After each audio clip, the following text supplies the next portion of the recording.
Insights, o podcast do Bradesco.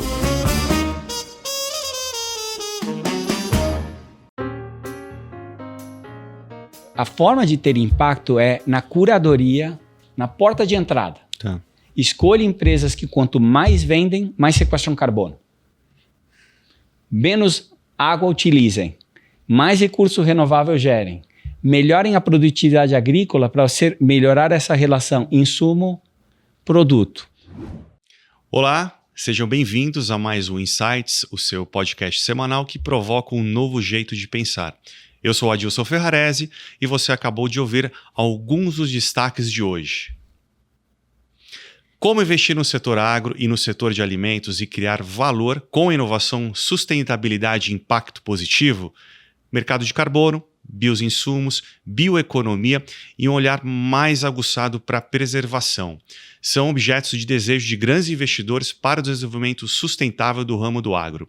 Mas como esses investimentos têm impactado o setor? Tem uma empresa que olha para este potencial com maior atenção. Por isso, hoje vamos conversar com o Sebastian Popic, CEO, Managing Partner da Aqua Capital, empresa de Private Equity que investe em participação em empresas com grande potencial de crescimento no setor de agro e alimentos. Sebastian, seja muito bem-vindo ao Insights. Muito obrigado, Adilson, pelo convite. Obrigado, Luiz. É uma honra estar na casa, é uma honra poder estar trabalhando com o Bradesco proximamente, tão de próximo. Obrigado. E também, para participar deste episódio, convidamos aqui Luiz Eugênio, gestor dos fundos alternativos da Bradesco Asset. Luiz, uma honra ter aqui contigo, primeiro de muitos, hein? Obrigado, Adilson, e obrigado, Sebastian, pela presença. Muito bom. Bom, Sebastian, Luiz, eu queria iniciar falando um pouco da Aqua Capital, uma empresa relevante no setor de Private Equity, de investimentos privados, a maior da América Latina, focado em agro e alimentos. Então eu queria que você contasse um pouquinho do DNA da Aqua Capital, da tua história com agro, e por que o início dessa jornada em Private Equity e investimento nesse setor tão pujante na economia brasileira.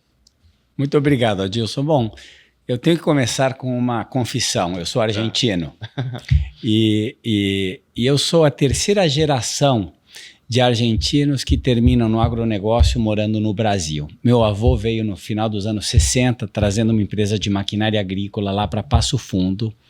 Meu pai veio no começo dos anos 70, eu tinha 1 ano, como agrônomo trabalhando já em multinacionais de sementes e depois defensivos a vida inteira. Confesso que eu tentei montar meu próprio caminho, diferente, em outro país, em outro setor, mas terminei voltando para casa. Não tentou jogar futebol no Brasil?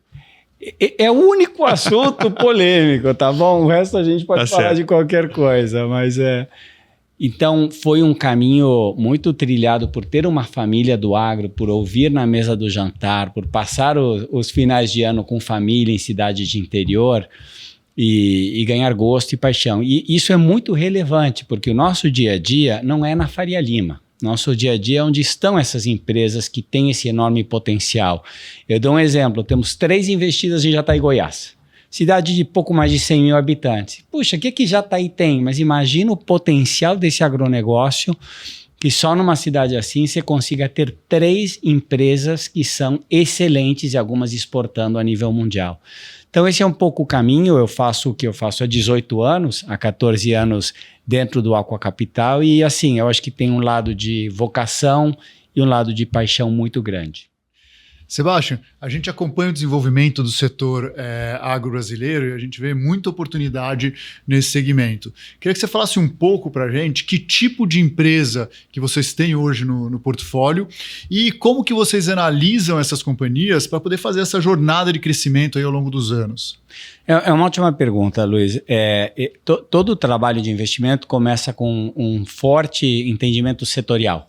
A gente fala assim, queremos investir em empresas boas, em setores excelentes, porque você não consegue fugir de uma dinâmica setorial.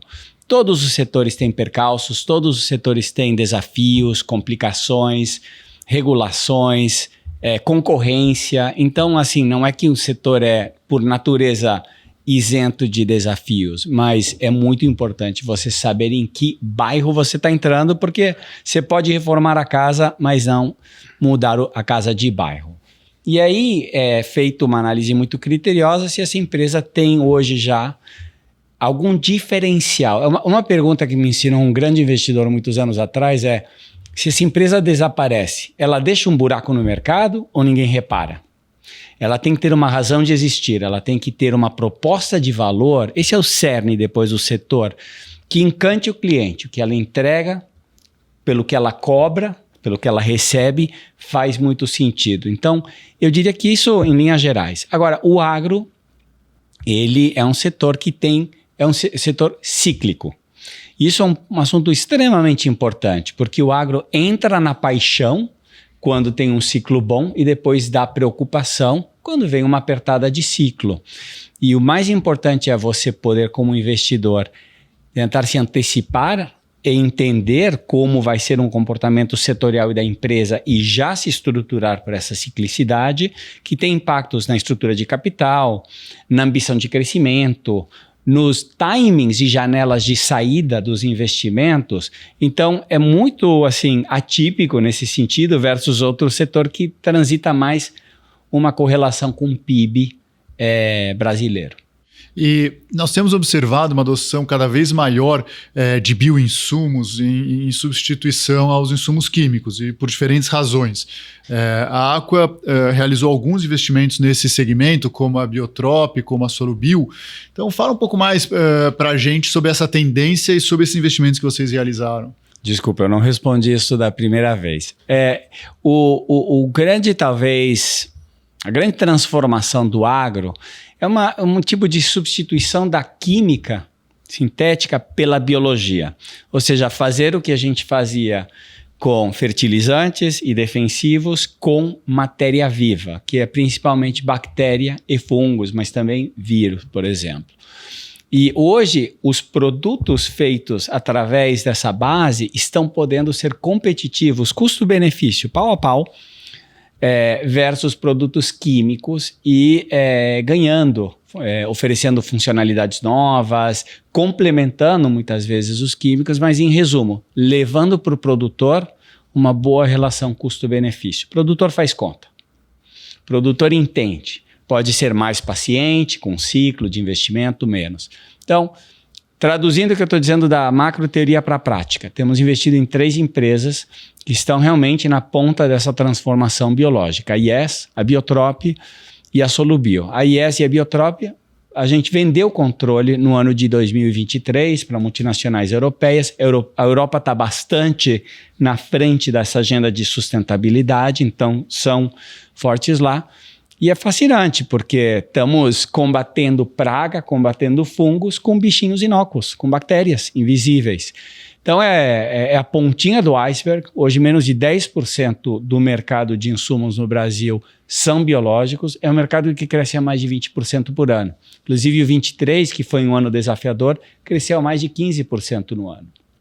A Solubio, empresa do fundo que o Bradesco está investido, agora do fundo 3, é uma proposta inclusive diferente, que é levar biológico, empoderando o produtor a multiplicar na própria fazenda, na própria lavoura, que traz umas vantagens, é um modelo um pouco diferente. Então sim, eu diria que o biológico é o carro elétrico do agro. É esse nível de transformação no mercado de mais de 100 bilhões de dólares no mundo.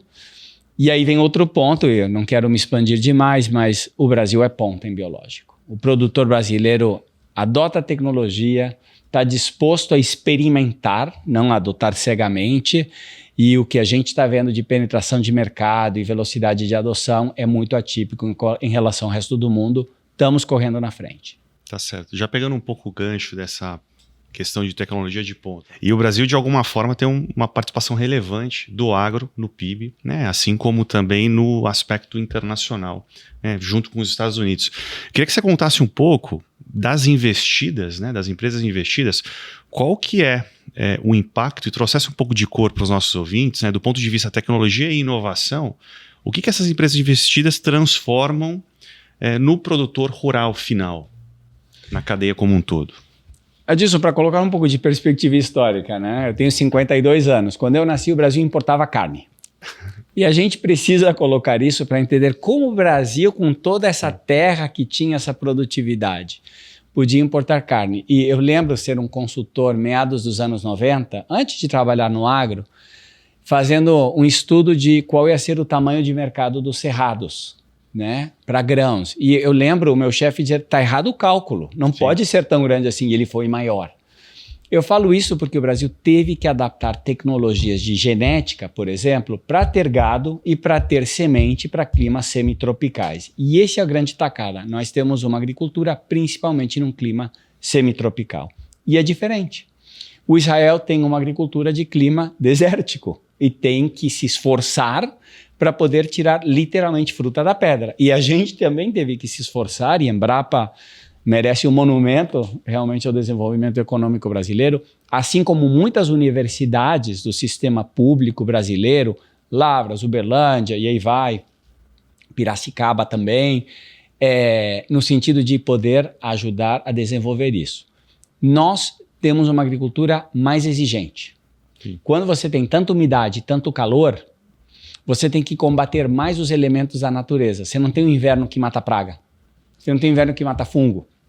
Você tem 2 lavouras por ano. Então, a carga bacteriológica é exponencial, essa multiplicação. Tudo isso para dizer que se a gente consegue dominar e conquistar os elementos, é porque a gente está fazendo grandes inovações tecnológicas. Começa pelo uso de sementes, genética, é o software da expressão da planta, da biologia, mas ela evolui para o uso de água, para entender quando e o que aplicar. Nossa agricultura exige muita aplicação de defensivos por essa carga biológica. Nosso solo não é melhor, é um segredo, mas nosso solo exige uma adubação maior. E aí vem a tecnologia. Como é que eu posso adubar menos? Como é que eu posso adubar melhor? Como é que eu posso achar a melhor relação custo-benefício para adubar? E aí vem toda essa inovação tecnológica, seja das grandes empresas, de empresas brasileiras, de startups, para começar a achar soluções para isso. Então, eu queria dar esse pano de fundo. Chegamos aqui pela natureza do nosso agro e ainda temos muito para conquistar. Perfeito. Até pegando um gancho nessa linha, né, de investimento em private equity, né, são ciclos longos, né, que a gente tem aí como objetivo para investir, principalmente em alternativos na carteira dos nossos clientes. A gente sabe que os investimentos são feitos em safras, vintages, e o ciclo é muito importante, né? Então, olhando para 24, né, até trazendo um pouco para a realidade mais de curto prazo, aí, considerando, né, o investimento em private equity, como que você avalia alguns setores promissores, né, pensando no ano de 2024, para a construção de portfólio, né, para a construção dessa vintage? Lembrando para todos os nossos ouvintes, a vintage é o período exato dentro do ciclo, né, que se faz o investimento inicial para se ter a maturação aí no médio e longo prazo. Eu estava sorrindo quando você fazia a pergunta, porque uma piada de gestor de private equity diz assim, é um bom ciclo para investir. Tá. Significa que a economia não está tão bom e está difícil para as empresas do portfólio. Exatamente. Taxa de juros está altíssima agora, mesmo que tendo um platô com perspectiva de queda, ainda tem eu brinco aqui, né? O maratonista CDI no mercado doméstico acima de 2 dígitos, e lá fora, primeira vez num ciclo curto que a gente vê, né, o investidor preferindo a classe de renda fixa ao invés de outras, né? Então acho que tem sido um desafio, não só o investimento em private equity, mas também escolher alguns setores. Então eu queria que você desse perspectiva nesse ponto. A gente começa o ano de 23 com uma taxa de juros real exorbitante, né? Porque o que importa é os juros menos inflação. Nossa inflação é relativamente baixa, mas no agro somam-se 2 fatores. Em abril, vem a reversão da curva de rentabilidade do produtor. O que isso significa? No 22, o produtor plantou com um custo muito caro de defensivo e adubo, mas o preço dos commodities estava alto. Só que quando foi colher, o preço do commodity tinha caído.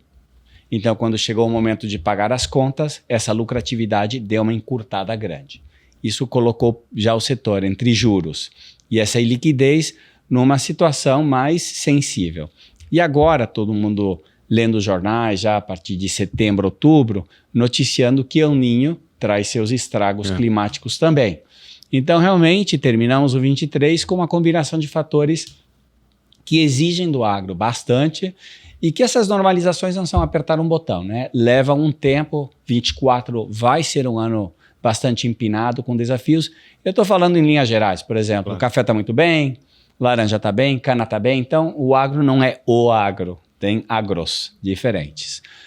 Isso implica que empresas boas vão estar precisando de capital, né? E quando os juros é alto, o private equity também é mais competitivo.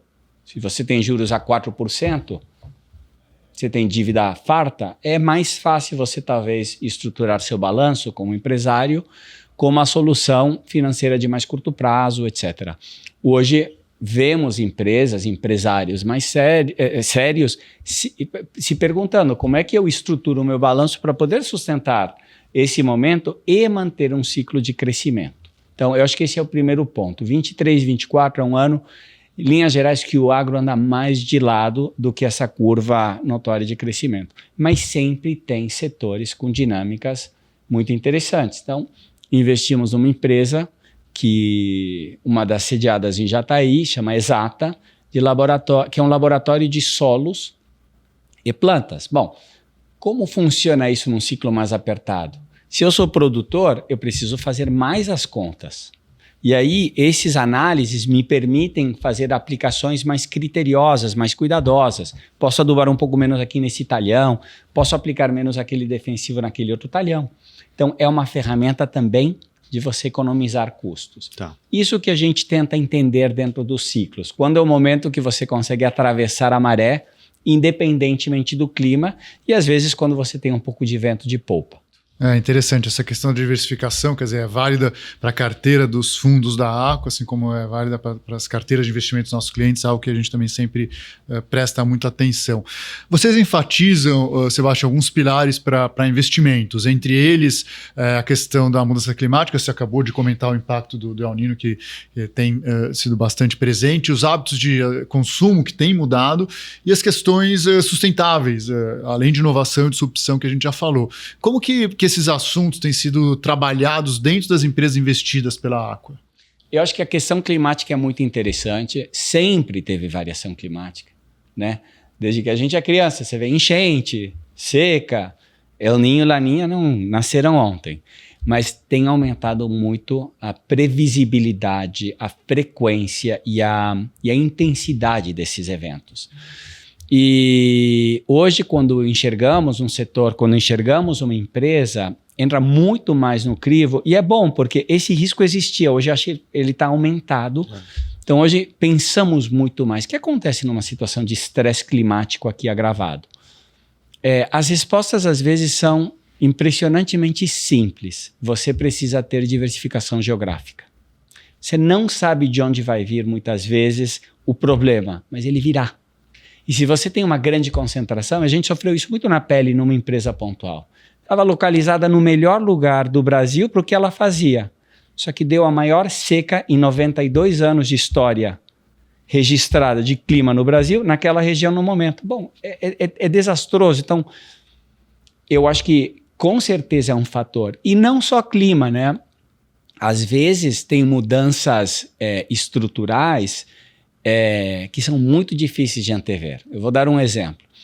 O cliente, o consumidor europeu, com a questão de pegada de carbono, está querendo reduzir o impacto, né, do que consome. Isso está batendo em fruta que chega na Europa por frete aéreo, que tem uma pegada muito maior que barco, navio. Então imagina você investir numa empresa que tinha uma proposta de valor fantástica, porque a fruta chegava maravilhosa na ponta, mas 90% era aéreo. Isso vai te afetar. Então a gente tem que enxergar risco de uma forma, às vezes, onde você não está maximizando o retorno. Você maximiza sujeito a uma diversificação com vários critérios. É mais sutil a avaliação e diversificação é mais importante do que era. Bom, pegando, né, esse lado da diversificação, a Aqua ela vem, obviamente, se posicionando como uma liderança, né, dentro do agroalimentos, né, no Brasil e na América Latina. E aí vocês tiveram recentemente também uma expansão internacional nos Estados Unidos, né? E aí eu queria que você desse um pouco de mais profundidade, né, e embasamento do porquê os Estados Unidos, né, e como que vocês entendem que vocês podem ser competitivos nesse mercado e o que vocês estão buscando lá?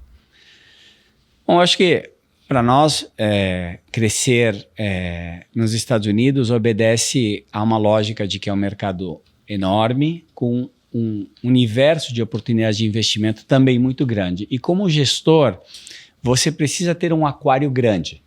Porque se você fica muito concentrado, não só para investir, mas nos ciclos e no momento de saídas em um setor, uma geografia, você concentra e vai contra esse critério que falamos de diversificar. Então, os Estados Unidos nos dá bastante diversificação. Ele não se comporta igual ao Brasil. Hoje, por exemplo, não tem seca nos Estados Unidos, não tem El Niño lá.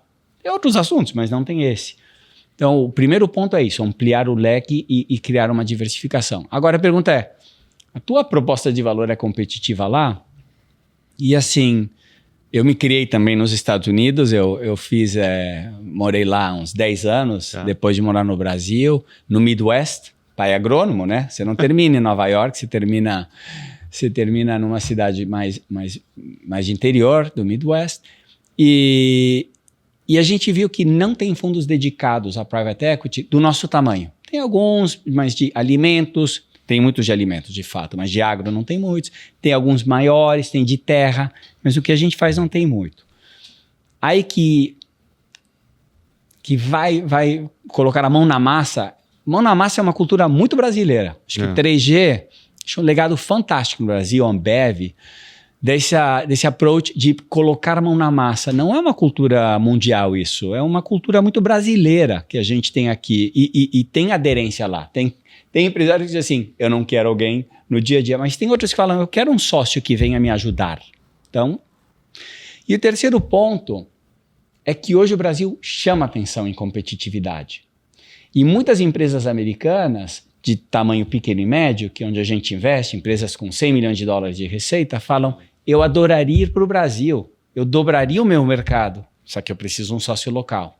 Então essa combinação está criando fatores que nos tornam bastante competitivos lá. Estamos bem animados. Essa questão de mão na massa é super importante, né? Porque o private equity brasileiro, com a taxa de juros que no Brasil sempre foi muito alta e volátil em alguma extensão, os fundos de private equity sempre precisaram ser muito ativos, trabalhar muito a melhoria operacional, algo que a gente vê que a Aqua faz, e acho que isso é uma particularidade, uma vantagem do private equity brasileiro. Agora, você põe a mão na massa, trabalha com as empresas durante algum tempo, e aí chega aquele momento de você fazer o processo de desinvestimento. Então, eu queria que você comentasse um pouco com a gente, quer dizer, como que vocês trabalham essa questão do desinvestimento, quer dizer, a partir de quando você começa a pensar nisso e qual a forma, então, as diferentes opções, como que vocês sabem que momento aquela empresa ela já está pronta de alguma extensão para seguir sozinha?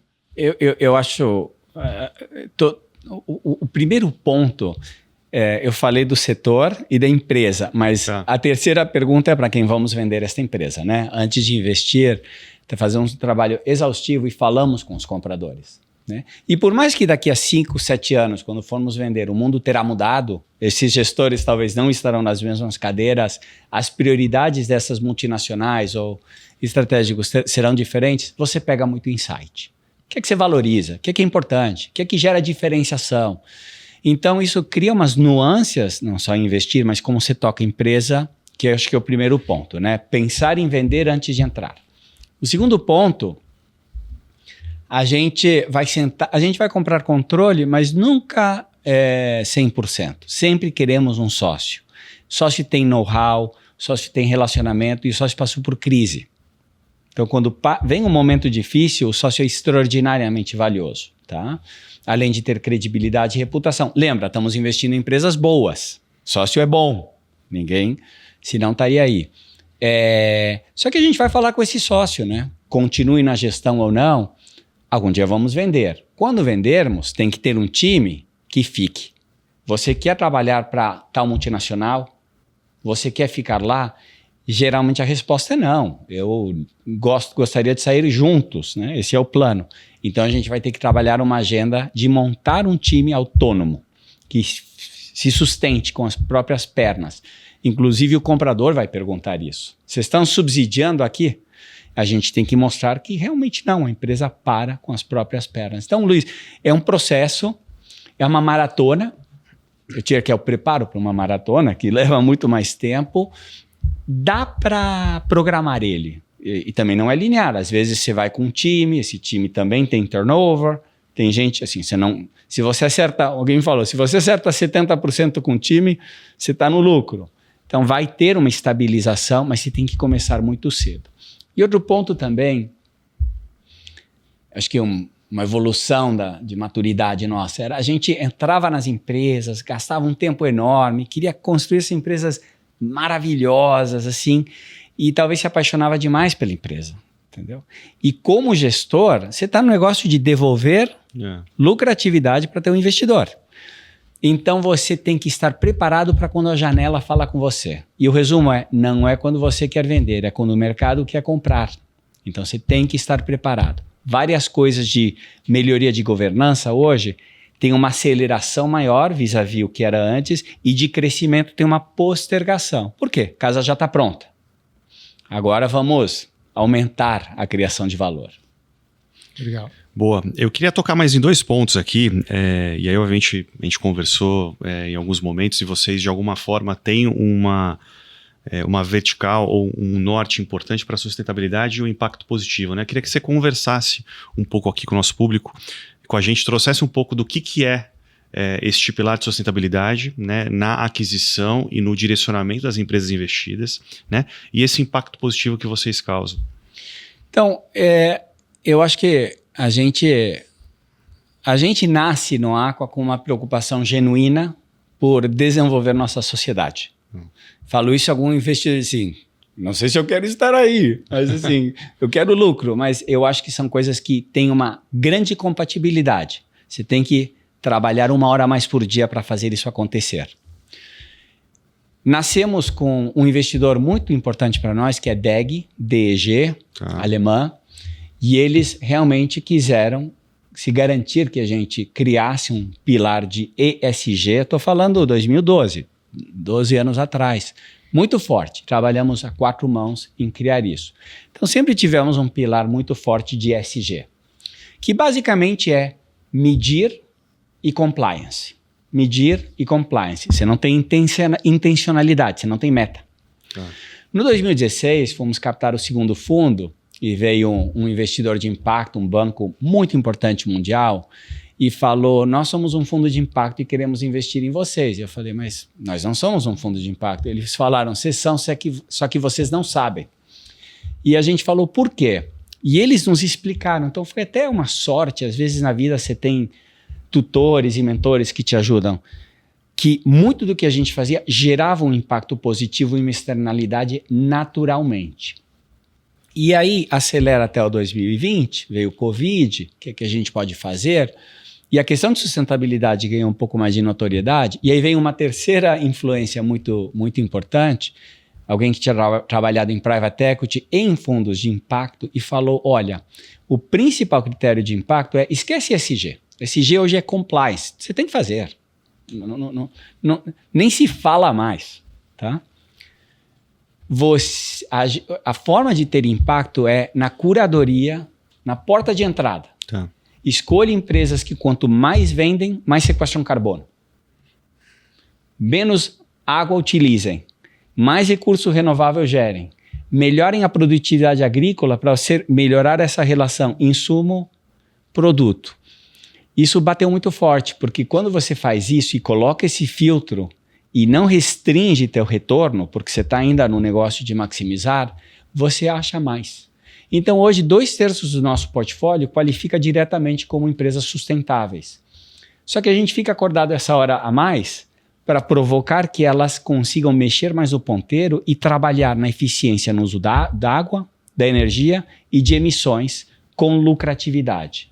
Então, é amarrar ESG, impacto natural, como chamamos, e essa questão de eficiência de recursos e redução de emissões. Legal. Vou pegar mais uma aqui antes da gente encerrar, tem um tempinho ainda, que acho que está bem interessante. Aí você trouxe alguns pontos que eu fui anotando aqui ao longo da nosso bate-papo, né? Você começou ali, né, a tua história com o Brasil em Passo Fundo, né, o pai agrônomo, e de alguma forma você se desenvolveu nesse mundo agro, né? E a gente sabe, né, que o Brasil não é a Faria Lima, né, como você bem colocou, e o agro não é a Faria Lima, né? Tem um aspecto super importante, como você citou, algumas cidades que talvez não são reconhecidas e tão conhecidas, né, pelo público de investimento, público brasileiro, que tem os investimentos. Então eu queria que você contasse um pouquinho desses bastidores, né? Porque na jornada de vocês de investimento, vocês têm que visitar, né, esse produtor final.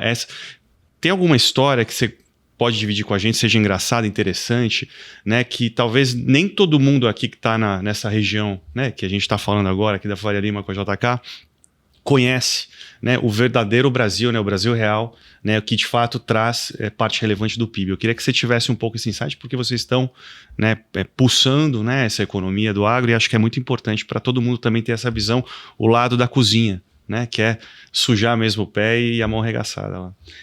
Eu acho, Adilson, que o agro tem sua idiosincrasia, como muitos setores, não é que é o único que tem particularidades, né? Mas ele tem, e ele precisa ser entendido. Então, um ponto, por exemplo, ele é cíclico.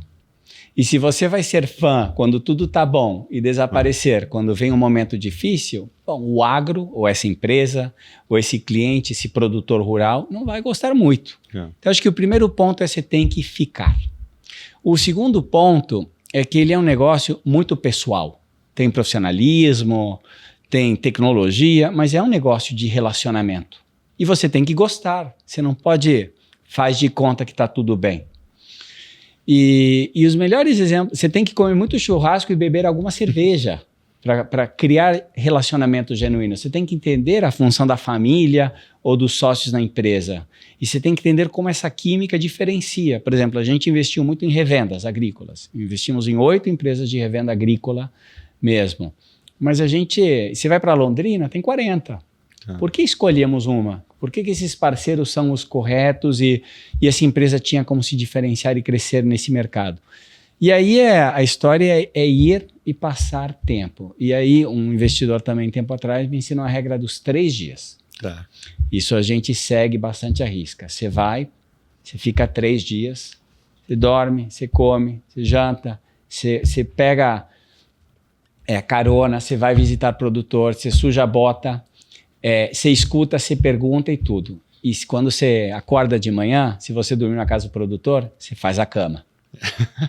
E isso são hábitos muito importantes em criar esse conhecimento e essa confiança. Essa confiança no agro vai muito longe.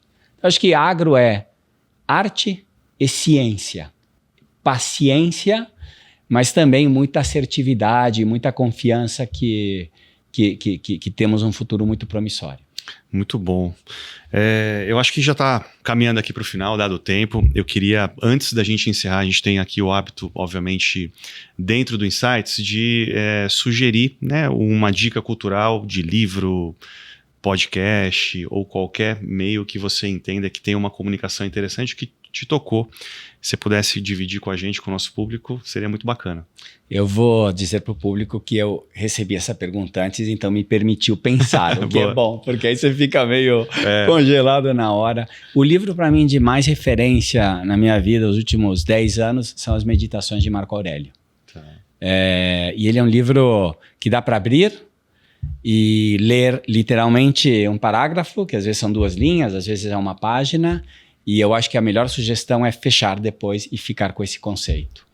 Ele permite ver que a vida é de alguma forma não quero dizer uma brincadeira, mas é uma jornada, e que o apego que a gente tem às coisas, o status, isso são ilusões. Muito bom. E é um pouco do que você comentou, né? O agro é arte e de investimentos é arte. Então acho que tem essa conexão, não é um nem o outro, né? Acho que tem uma conexão e caminha muito bem juntos. Luiz, quer dividir também alguma sugestão sua? Eu acho que, em termos de livro, eu acho interessante, eu busco muito fazer um mix, quer dizer, ler coisas mais ligadas ao nosso negócio de investimentos e ler também coisas para tentar abrir o nosso horizonte. Em um momento que a gente está passando, eu penso, vou dar uma dica de cada um. Quer dizer, primeiro, em relação à parte mais de investimento, para mim, Pioneering Investment Management do Dave Swensen é um pouco a bíblia de quem pensa em investimento, de quem pensa em longo prazo. E aí, tentando olhar um pouco mais outros assuntos, tem um livro que eu acho muito interessante chamado Nudge, que ele olha um pouco as dicas, aquelas pequenas coisas que você, quando está olhando longo prazo e em diferentes momentos da vida, você tem que pensar a forma de fazer as coisas. Então, esse livro tem insights que eu acho muito interessante. Muito bom. Se eu puder adicionar também, a gente estava até conversando aqui, né, no café, estar no agro não é simples, né? Tem que ter resiliência, tem que sobreviver aos ciclos, né? Eu gosto muito de um livro também que tem essa conexão, que é o Endurance, do Shackleton, que foi, né, um grande capitão inglês que teve uma expedição em 1914 para conquistar o Polo Sul, a expedição na Antártida, e teve desafios, né, que a sua tripulação, ao longo de 100 quilômetros, ele teve que levar para o mar, depois escalar mais de 3.000 metros sem nenhum equipamento, e conseguiu retornar com toda a tripulação vivos, né? Então acho que é uma experiência muito similar que a gente investe, né, no private equity. A gente tem que sobreviver aos ciclos, né, a variáveis que a gente não controla, e eu acho que é um pouco isso também, tem muita conexão e também com o agro.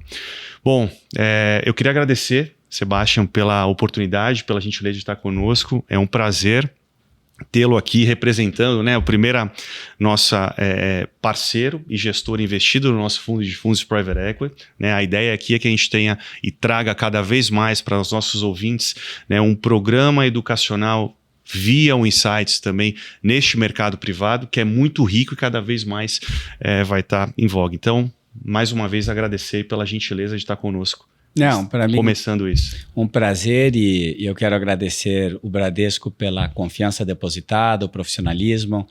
Para nós, esse relacionamento é extremamente importante, um banco tão referente na vida dos brasileiros, 40 milhões de cotistas, pelo amor de Deus, que responsabilidade. Então, para nós é uma honra. Obrigado. Luiz, obrigado aí pela parceria. Tamo junto. Obrigado, tamo junto. Boa. E para vocês que nos acompanham, toda semana tem um episódio novo no Insights. Estamos nas principais plataformas de áudio, no Instagram, no perfil podcast.insights. Siga a gente, fica por dentro das gravações, dos bastidores e muito mais. Você pode ativar o sininho na plataforma e ser avisado toda vez que sair um novo episódio. Até a próxima. Tchau. Tchau, tchau.